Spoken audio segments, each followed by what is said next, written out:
राम राम। प्रथम वंदन गुरुदेव जी, जातियो नाम तत्सार। द्वितीय वंदन राम जी, जा मेट्यो भरम विकार। तृतीय वंदन सब संत जन, अनंत कोटि जन सार। जाकी पदरद परसता, हंस उतर जाए पार। शरणों सतगुरु दयाल को, मुख हृदय हरि नाम। नित पथ संगत साध किया, जीवन मोक्ष सुख राम। सब धरती कागज करूं, सब बन कलम कटाए। सात समुंदर स्याही करूं, श्री सतगुरु गुण लिखा न जाए। श्री सतगुरु मेरा सूरमा, करे शब्द की चोट। मारे गोला ज्ञान का, हरे भरम की खोट। राम जी राम राम। महाराज राम राम। आज तारीख है 4 जुलाई 2026।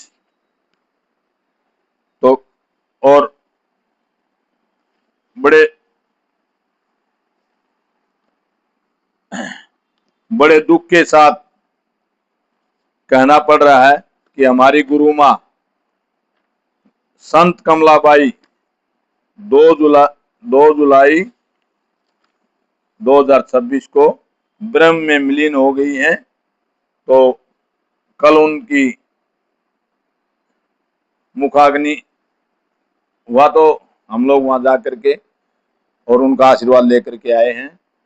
और जितने भी संत भाई हैं, भाई बहन संतों को, सबने उनसे आशीर्वाद लिया और उनकी बैकुंठी निकाली गई गंगापुर में, राजस्थान। और बड़ी धूमधाम से संतों को विदा किया। और ऐसे ही अनंत संत आए हैं और अनंत अंत दोनों वहां पहुंचे हैं राम जी के चौथे लोक में। और भी अनंत अंश जाएंगे। तो राम राम। आज आपको जो है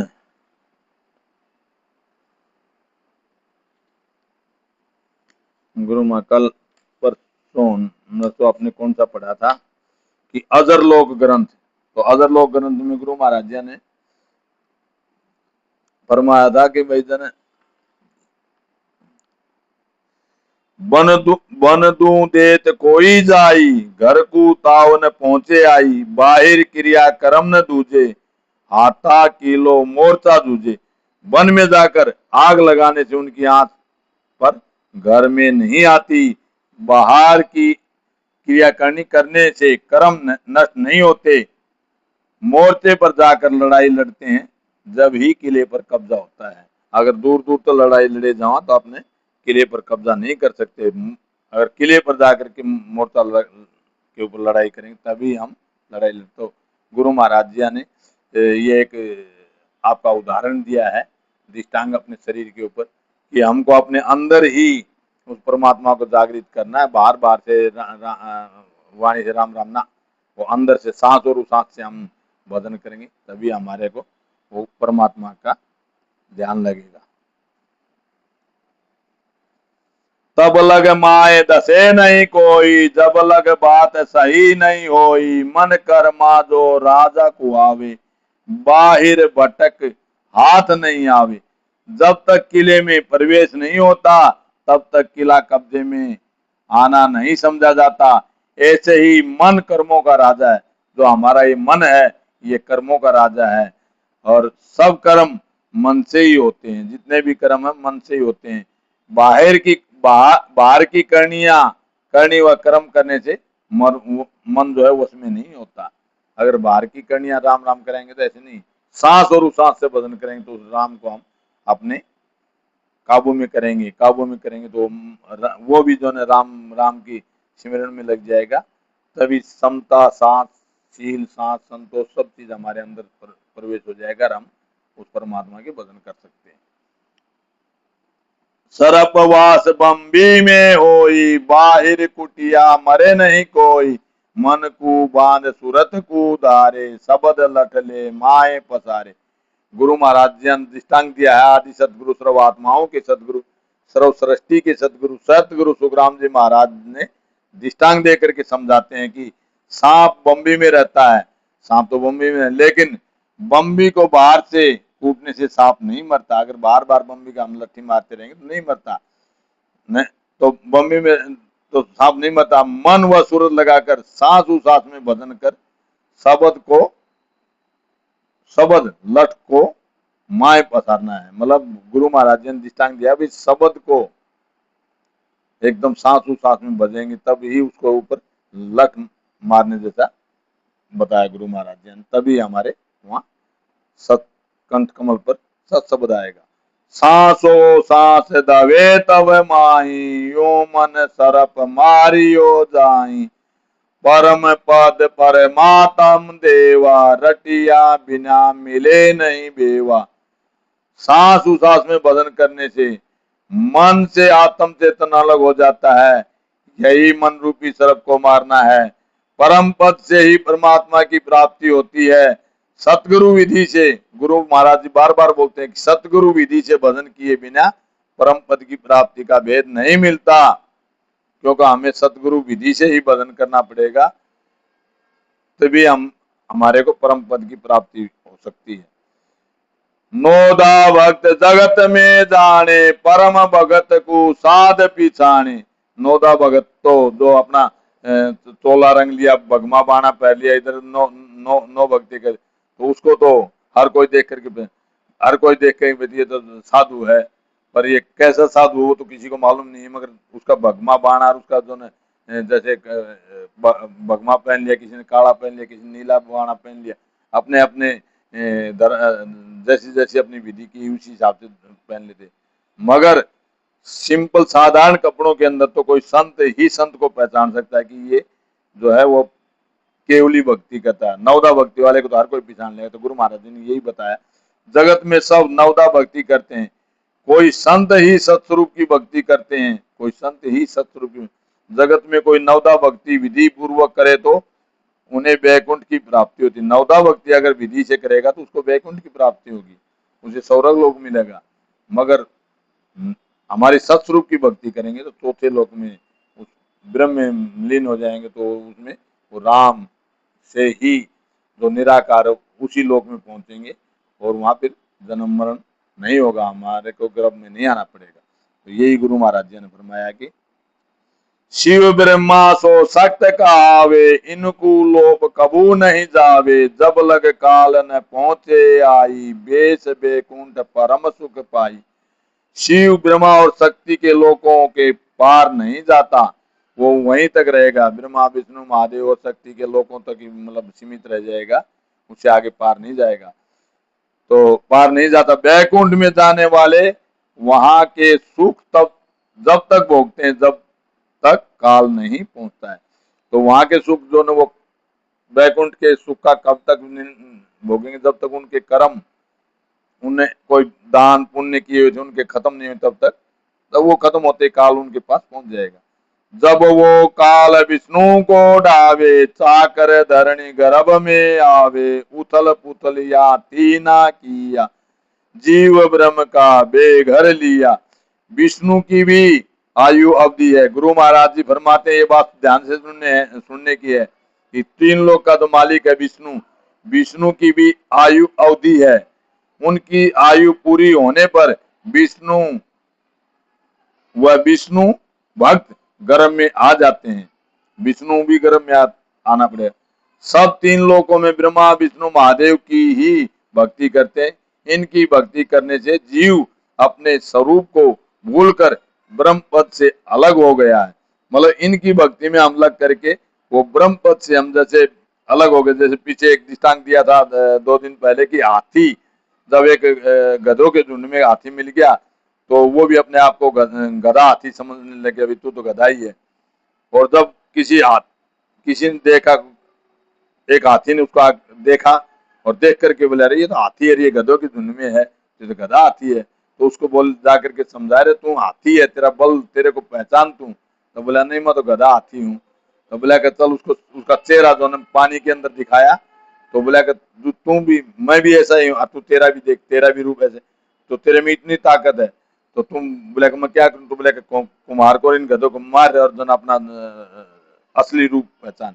तब उसने कुम्हार को ही मार दिया और उस गधे को मार लाकर जो वो हाथी, तब वो जाकर के राजा के महल में, तो कहने का मतलब उसकी सेवा बनी है। तो कहने का मतलब उसने अपना बल पहचान लिया। ऐसे ही हम ब्रह्म अपने आप को पहचान लेंगे तो जो है हम उस, हम अपने आप को भूल भूल गए। महाराज जी ने यहीं पर किया ना कि भक्ति करते, इनकी भक्ति करने से जीव अपने स्वरूप को भूल कर ब्रह्म पद से अलग हो, हम ब्रह्म पद से अलग हो गए उनकी भक्ति में लग करके।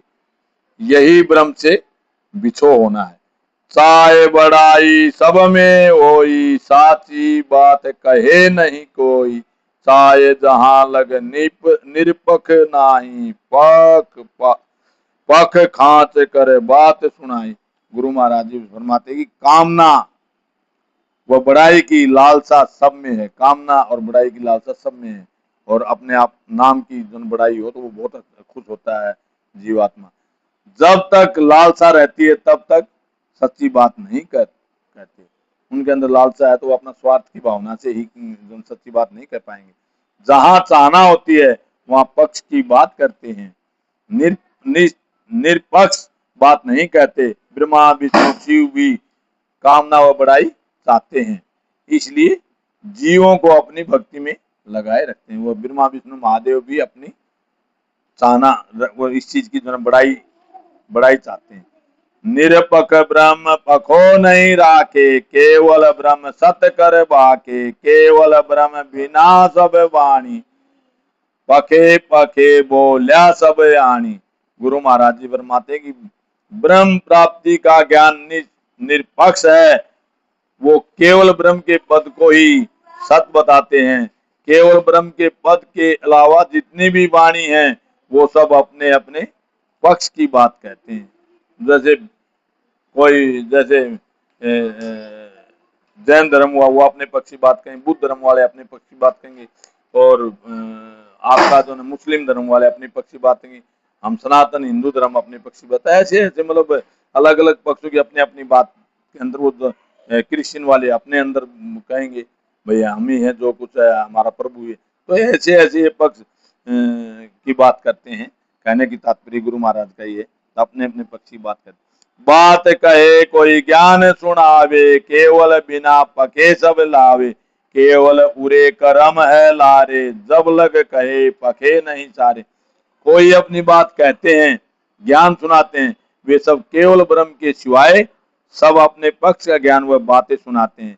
केवल पद की प्राप्ति के बिना कर्म अक्षय नहीं होते, कर्म साथ ही रहते हैं। जब तक पक्ष की बात कहने में आती है तब तक सार की बात नहीं है, यही सारे नहीं है। जब तक जितने भी अपने अपने पक्ष करते हैं, कहने का तात्पर्य एक ही है कि केवली भक्ति बगैर जो है परमोक्ष में नहीं है, वो गर्भ से पीछा नहीं छूटेगा। केवली भक्ति करेंगे सतगुरु विधि से, तब ही जो है गर्भ में आना जाना मिट सकता, नहीं और कोई उपाय नहीं है। कुछ कर्मा की रेस रहावे, पखे बात आवे सो आवे। थोड़ो घणो पखो जो होई, निरपक भक्त न होए कोई। जब तक कर्मा की रेस यानी कामना रहती है तो पक्ष की बात करनी ही पड़ती है। जब तक थोड़ा बहुत पक्ष रहता है तब तक निरपक्ष ब्रह्म पद की भक्ति नहीं होती। निरपक्ष ब्रह्म की भक्ति नहीं होती। निरपक्ष तो अपना ब्रह्म ही है जो सांसों से बदल, राम ही है निरपक्ष तो, क्योंकि वही एक सत्य है, उसकी भक्ति नहीं होती जब तक मन में लालसा कामना और ये रहेंगी तब। भजन भक्त शिव भावन कूचावे, ए सुख पखे बिना नहीं आवे। पण बिन भक्त न होवे कोई, घट बिन बोले वचन नहीं होई। भजन व भक्ति करना चाहते हैं, करने वाले को अपने में शिष्य भाव रखना चाहते हैं तो जैसे सुख पक्ष बिना नहीं आते, दृढ़ विश्वास बिना भक्ति नहीं होती, बिना शरीर के उपदेश नहीं होता, यही घट बिन बोल वचन नहीं होई है। निरपख ब्रह्म पखो नहीं कोई, मुन पकड़ नहीं निरपख होई, मन मन मत बांध गरीबी धारे, निरपख नहीं वो मत विचारे। ब्रह्म पद की प्राप्ति का उपदेश ही निरपक्ष है। मौन धारण करना निरपक्ष नहीं है। मन के विचारों से गरीबी धारण करना भी निरपक्ष नहीं है। वो अपने मन का विचार करते हैं। मत में बंधे करे जा काई, निरपक नहीं मत के माई, आदर गरीबी समता सोई, तीनों लच मत का होई।